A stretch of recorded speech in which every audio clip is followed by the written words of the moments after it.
Alors, quelle est la première chose qu'on entend quelle est la première chose qui vous vient à l'esprit quand on entend le mot argile? Alors peut-être que pour certains, ça va évoquer la poterie, peut-être que d'autres, ça va évoquer la céramique, la cosmétique, ou peut-être tout simplement la boue. Mais est-ce que vous auriez pensé à la construction en terre? Ok. Alors je vous rassure, toutes les maisons ne ressemblent pas à celle-ci. Donc l'argile, dans la construction en terre, joue le rôle de liant. Donc c'est ce qui permet aux matériaux de se tenir et d'être utilisés comme matériaux de construction. Donc je suis chercheur ici à l'ENTPE et je travaille sur la construction en terre. Et avant ça, moi j'avais fait un master, donc j'ai fait une thèse sur la construction en terre. Et avant ça, j'avais fait un master sur la science des argiles. Donc aujourd'hui, je vais vous parler un petit peu de la construction en terre et finalement un peu de la résilience de nos façons de construire. Mais surtout aussi, j'aimerais vous parler des argiles, puisque pour moi, les argiles, c'est peut-être un des plus beaux cadeaux que la nature nous offre. Je vais vous expliquer pourquoi. Donc il y a 3 choses à savoir sur les argiles. La première chose, c'est que c'est un matériau, l'utilisation est omniprésente autour de nous. Les premières traces de son utilisation remontent probablement à la préhistoire, où on s'en servait en fait comme peinture dans les grottes. Et puis, environ 10 000 ans avant Jésus-Christ, l'invention de la poterie. Donc la poterie, comme vous savez, c'est de la terre cuite, c'est à base d'argile.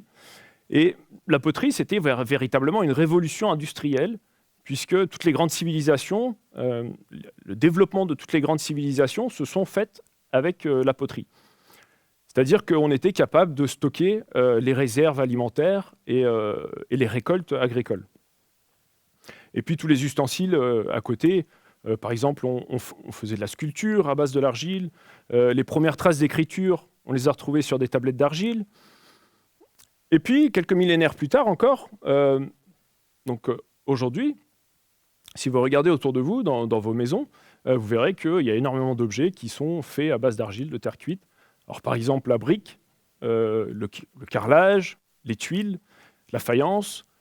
Et puis, dans vos dentifrices, on en retrouve également dans les feuilles de papier sur lesquelles vous écrivez, pour leur rendre la feuille plus opaque et plus brillante. Et puis, on en retrouve également dans les plastiques.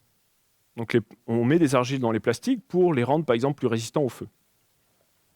Et on s'en sert également pour stocker les déchets radioactifs. Donc, si jamais vous avez des déchets radioactifs à la maison, sachez que vous pouvez utiliser l'argile pour les stocker.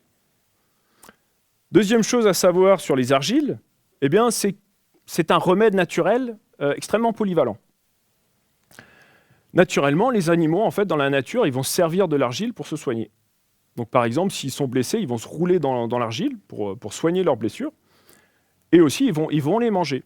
Donc, par exemple, ce perroquet en Amérique du Sud, il mange de l'argile sur une falaise, ça fait partie de son régime alimentaire. Donc, il y a une raison un petit peu précise pour ça, c'est qu'à côté, il mange des graines qui ont des molécules toxiques. Et le fait de manger de l'argile en parallèle, l'argile va capter en fait ces molécules toxiques qui lui permettent de digérer les graines. Les humains également se servent en fait de l'argile comme thérapie depuis très longtemps. Les premières traces de son utilisation remontent aux anciens Égyptiens. Donc, ils avaient déjà écrit des manuels de médecine dans lesquels on retrouve en fait une utilisation très large de l'argile. Et puis, ça s'est passé de génération en génération jusqu'aux naturopathes modernes qui utilisent également l'argile pour se soigner dans de très nombreux cas. Alors, par exemple, pendant la Première Guerre mondiale, les soldats russes avaient quelques centaines de grammes d'argile dans leurs trousses de secours. Et certains régiments français, il se trouve qu'ils avaient de l'argile dans leur moutarde, et ces régiments-là étaient exempts de dysenterie, qui était une maladie qui attaquait le système digestif, alors que d'autres régiments en étaient ravagés. Alors, l'information qui m'avait le plus marqué là-dedans, c'était que les soldats avaient de la moutarde dans les tranchées. Alors, on peut se demander, est-ce qu'il existe un lien entre la vie et les argiles? Alors, il se trouve qu'il y a une théorie qui dit, elle existe depuis les années 50 à peu près, qui dit que l'origine de la vie sur Terre, l'apparition de la vie sur Terre est fortement liée aux argiles. Récemment, il y a une équipe de la NASA. Alors la NASA, je ne sais pas si vous connaissez, c'est les gens qui balancent des fusées dans l'espace. Ils sont tout à fait compétents et sérieux. Et en fait, ils ont prouvé que les premières molécules qui étaient capables de s'autorépliquer, donc c'est l'ancêtre de l'ADN, si vous voulez, avaient besoin d'un support minéral, et il se trouve que les argiles jouent parfaitement le rôle de ce support minéral.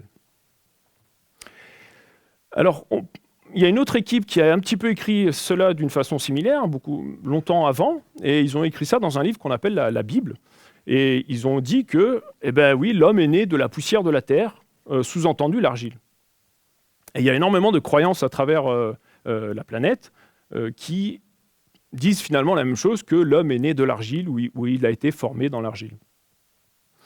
Alors peut-être que ça s'explique tout simplement par nos sols.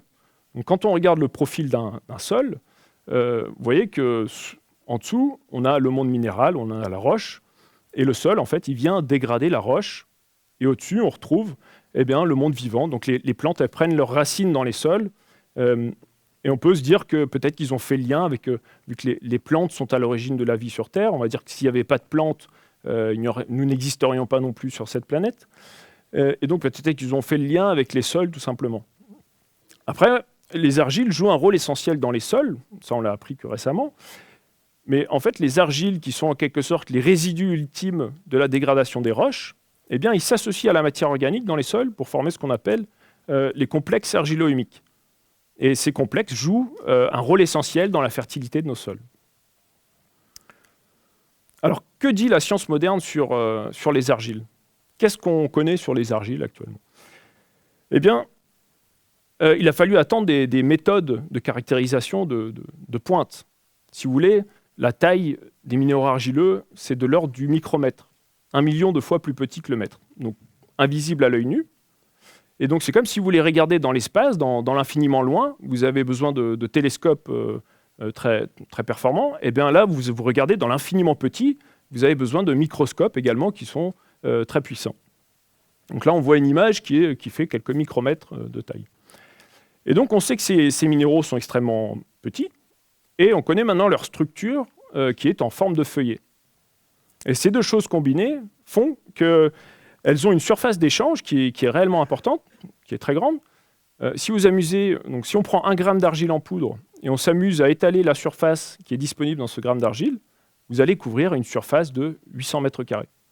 800 mètres carrés, c'est l'équivalent de 4 terrains de tennis, dans 1 gramme d'argile. Et donc la surface de ces minéraux est particulière également, puisqu'elle est capable d'échanger un grand nombre d'éléments avec le milieu dans lequel elle se trouve. Et on sait qu'elle est en fait en évolution permanente avec le milieu dans lequel elle se trouve. Donc on peut la considérer en quelque sorte un peu comme une matière vivante. Alors j'en viens à la construction en terre.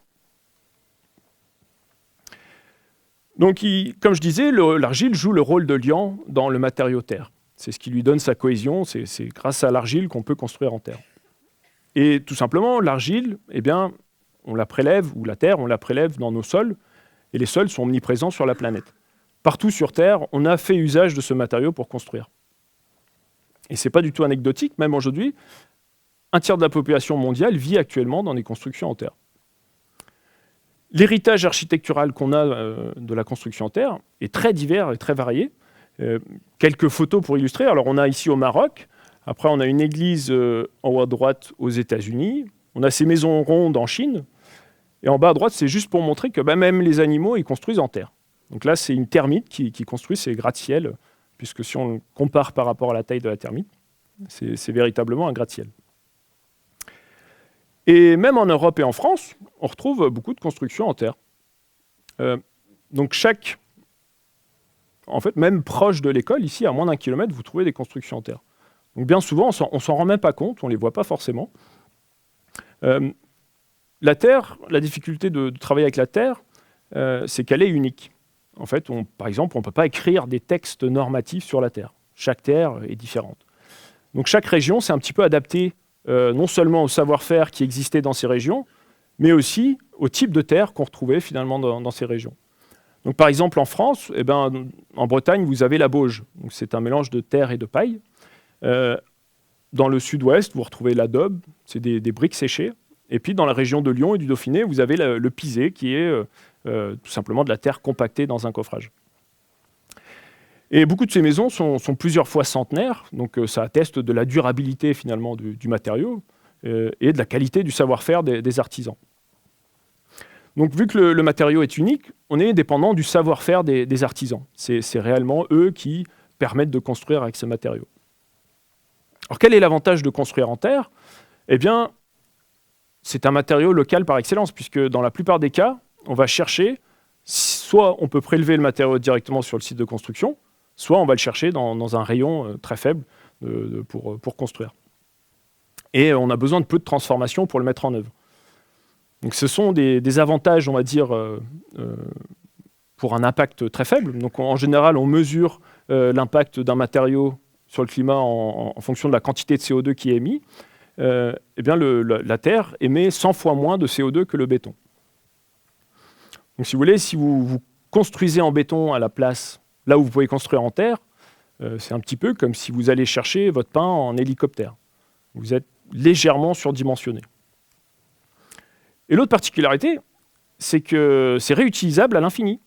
Donc une fois que vous avez construit votre maison, à la fin du cycle de vie de la maison, eh bien, soit vous le réutilisez, donc pas recycler, réutiliser, donc ça veut dire qu'on a exactement les mêmes propriétés qu'au départ, soit vous le remettez à la terre, donc il retourne à la terre. Et l'autre chose sur la construction en terre, c'est que de très nombreux témoignages nous rapportent que, eh bien, il y a un confort inégalé dans ces maisons. Alors nos recherches ici à l'école cherchent un petit peu à expliquer par des raisons physiques ce confort. On sait démontrer par exemple que les argiles qui ont un côté absorbant très, très important eh ben, restent actives dans les murs, et donc les murs en terre vont naturellement participer à réguler la qualité de l'air intérieur en captant par exemple de l'eau, de l'humidité ou des polluants comme le CO2 ou même les odeurs qui peut échanger en fait avec l'air intérieur. Après, il y a encore beaucoup de choses qu'on ne sait pas expliquer. Et intuitivement, moi, je pense qu'il y a un lien en fait, avec le fait que l'homme a toujours vécu sur les sols. Et donc, vu que c'est un matériau qui est peu transformé, nous sommes en quelque sorte en harmonie avec ce matériau. À la différence de tous les autres matériaux qu'on utilise dans la construction, qui sont soit transformés ou soit extraits du sol, mais de façon beaucoup plus profonde. Donc on sait aujourd'hui construire au standard moderne, en utilisant la terre. Donc ça, c'est un projet dans lequel on a participé. C'est dans le quartier de la Confluence à Lyon. Donc vous pouvez aller le visiter. Et en quelque sorte, il y a un renouveau de la terre, puisque de très nombreux projets intègrent maintenant de la terre et aussi des matériaux issus du vivant, ce qu'on appelle les matériaux biosourcés. Donc il y a une prise de conscience globale de la nécessité de réduire l'impact de l'acte de construire sur le changement climatique. Et donc, je pense qu'il y a un avenir à jouer avec le matériau terre sur cet impact pour considérablement réduire notre impact d'acte de construire. Donc, si jamais il vous arrive d'être échoué sur une île déserte, ou la prochaine fois que vous serez échoué sur une île déserte, eh ben, n'oubliez pas le matériau argile, parce que vous voyez que vous pouvez, il est extrêmement polyvalent. Vous pouvez fabriquer votre poterie, vous pouvez vous soigner, et vous pouvez même construire votre maison avec. Et puis peut-être qu'un jour, on retrouvera des villes entières construites en terre, comme ici au Yémen, où on a ce qu'on appelle la Manhattan du désert, où on a des gratte-ciel finalement construits en terre. Je vous remercie.